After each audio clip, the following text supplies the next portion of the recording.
kulanti wacan oo wanaagsan daawada meel walba aad joogtid ku soo dhawow wararkii ugu dambeeyay ee bariga dhexe macluumaadka iyo faahfaahinada aan kula wadaagi doonana waxaa qayb ka noqon doona madaxweynaha Mareykanka Donald Trump ayaa isdhiibay isla markaana ugu baaqay Tehran in ay wada hadal la yeelato USA iyo sidoo kale Israel isla markiiba waxaa jawaabay wasiirka arrimaha dibadda Iran oo sheegay in tan xilligan aysan macquul ahayn oo Mareykanka looga baahan yahay magdhow inuu ka bixiyo weeraradii uu ka geystay gudaha wadanka Iran gacanka Hormuz wali waa uu xiran yahay sidaas lamida Kuuriyada Waqooyiga wali waxay ku hanjabaysaa in ay taageero ballaaran u fidin doonto Jamhuuriyadda Islaamiga ah ee Iran Ruushka iyo sidoo kale dalalka xulafada la ah Iran waxa ay taagan yihiin hadii gacanka Hormuz lagu duulo dagaalka toos ayaan ugu soo biireynaa oo Iran ayaan garab siineynaa qodobadaas iyo macluumaadadii kale ee nagu soo kordha ayaan idin faahfaahin doonaa saaxiibayaal haddii tahay markii kuugu horeysay ku soo biiri channelkan waxaad heli doontaa wararka iyo warbixinada xasaasiga ah oo mar walba halkan aan ku daabacno waxaan ku bilaabayaa qodobkeena ugu horeeya Iran ayaa saaka hiirtii hore weerar culus waxay ku qaaday dalalka khaliijka gaar ahaan Imaaraadka Carabta iyo sidoo kale Bahrain qaraxyo waaweyn ayaa laga maqlay bartamaha magaalada Abu Dhabi ee caasimadda isutaga Imaaraadka Carabta sida ay sheegayaan in wareedyo lagu kalsoon yahay uuro iyo qiic xoog leh ayaa cirka isku shareeray taasi oo keentay in si weyn loo hakiyo adeega ka socday garoonka diyaaradaha magaalada Abu Dhabi hakana la geliyo guud ahaan isku socodka magaalooyinka waaweyn ee Abu Dhabi Imaaraadku waxay sheegeen sidoo kale in la beegsaday kaydkii shidaalka ee ugu weynaa Imaaraadka Carabta iyagoo sheegay taas inaysan cidna uga hari doonin waxaad moodaa Iran siday u weerarayso Mareykanka iyo Israel si la mid ah inay u weerarayso Imaaraadka Carabta tusaale warbixin uu daabacay telefishinka caalamiga ah ee Al Jazeera ayaa lagu sheegay tan iyo bilowgii dagaalka in Iran Imaaraadka Carabta ay ku dhufatay 2117 gantaal oo balaastig ah sidaas la mid ah Iran ay dhinaca Imaaraadka ku dhufatay diyaarado gaaraya 180 kuwa shahiid ee aan soo laaban ee isqarxiya taasi oo dabcan ku tusinaysa cadowtinimada xoog leh ee Tehran ay u qabto Abu Dhabi haddaba Paris uu sameeyay telefishinka afka Mareykanka ku hadla ee CNN la yiraahdo waxa lagu ogaaday in Imaaraadka Carabta uu yahay dalka ugu horeeya ee saldhigyada waaweyn uu Mareykanku ku leeyahay sidaas la mid ay degan yihiin shirkadaha waaweyn ee Mareykanka taasi oo dabcan ku tusinaysa ayaa la leeyahay muhiimadda Tehran ay u leedahay inay weerarto saldhigyada reer galbeedka marka laga yimaado Mareykanka oo si gaar ah loo beegsado magaalada Abu Dhabi ee caasimadda isutaga Imaaraadka Carabta dhinaca kale wali waxa xiran gacanka Hormuz Iran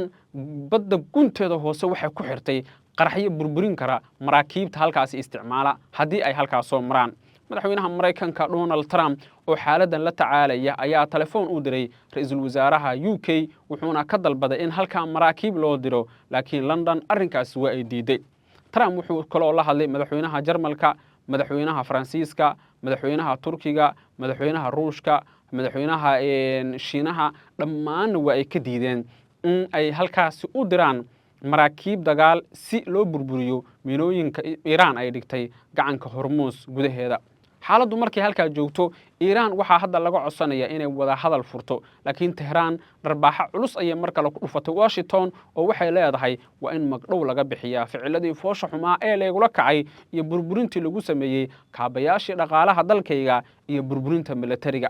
sidaas la mid ah Tehran waxay leedahay waan jeclaan lahayn inuu dagaalku sii socdo taasi oo ku tusinaysa in xaaladdu hadda ay marayso meel aan waxba laga qaban karin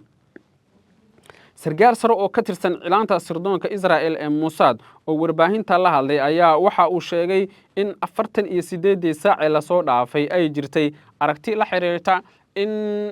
gacan bir ah lagu qabto dalalka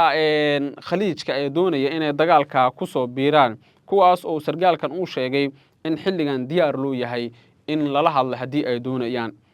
wariyaha baaritaanada sameeyay ee Galan Gandhi ayaa shaaca ka qaaday in 36 gobol oo Mareykanka ka tirsan ay soo saareen sharciyo ku qasbaya dadka in ay saxiixaan ballanqaad ah in aysan qaadacayn ama ay ka soo horjeedin ama aysan ka soo horjeedin Israel arrintan waxa lagu xiray helitaanka qandaraasyada dawladda deeqaha caafimaadka iyo xitaa gargaarka musiibooyinka degdega ah taasi waxay ka dhigan tahay in qofkii doonaya faa'iidada dowladda dhexe ee Maraykanka inuu Israa'iil taageero. dhinaca kale telefishinka Ruushka laga leeyahay ee RT oo soo xigtay afhayeenka ciidamada qalabka sida Iiraan Abuhu Shakra ayaa yiri haddii Maraykanku weeraro jasiiradda Khan jawaabta Tehran waxay noqon doontaa mid adag oo xoog leh taasi oo sheegay in la burburin doono saldhigyada Maraykanka ee gobolka Bariga Dhexe. xaaladdu markay halkaa marayso dad badan waxay aaminsan yihiin in xaaladdu ay faraha ka sii bixi karto oo loo baahan yahay xal degdeg ah iyada oo wararka iyo macluumaadka la helayana ay tilmaamayaan in ay sheekadu gaartay meel aan waxba laga qaban karin. dhinaca kale Ciraaq haddaan eegno dowladda Ciraaq ayaa mamnuucday in la duubo goobaha ay weeraradu ka dhacayaan balse ciidanka Ciraaq ayaaba duubaya meel kasto ay ku dhacaan gantaalada iyo diyaaradaha Iiraan lagu beegsanayo saldhigyada iyo xarumaha Maraykanka taas oo noqotay arrin markaasi ku xiran in dadkaasiba xataa ay taageersan yihiin dhinaca Tehran maadaama ay doonayaanba in muuqaalada iyo jabka gaaraya Maraykanka si isku mid ah loo weeraro. saxafi u dhashay Israa'iil oo lagu magacaabo Elan Fambi kana tirsan wargeyska Times of Israel ayaa sheegay in uu helay hanjabaado dil ah oo uga yimid dad gaaraya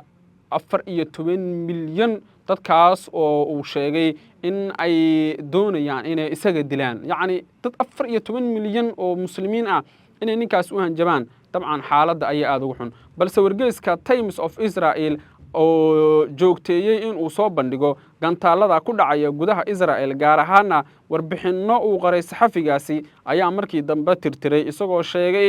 in hanjabaadahaasi iyo kuwa kaleba ay ka dhigan yihiin in isaga la beegsan karo oo weer lagu qaadi karo.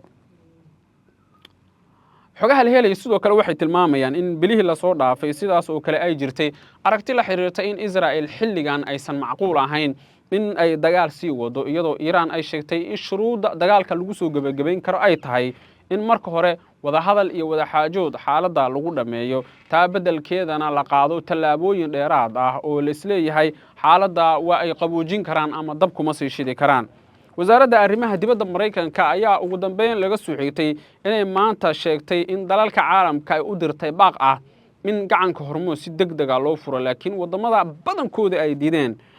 warbaahinta NBC News ay oo soo xiganaysay sargaal Israa'iiliyiin ah ayaa wuxuu sheegay in ururka Xisbullah sidoo kale uu weerar ka fuliyo gudaha Israa'iil taasna aan la iska yeeli doonin.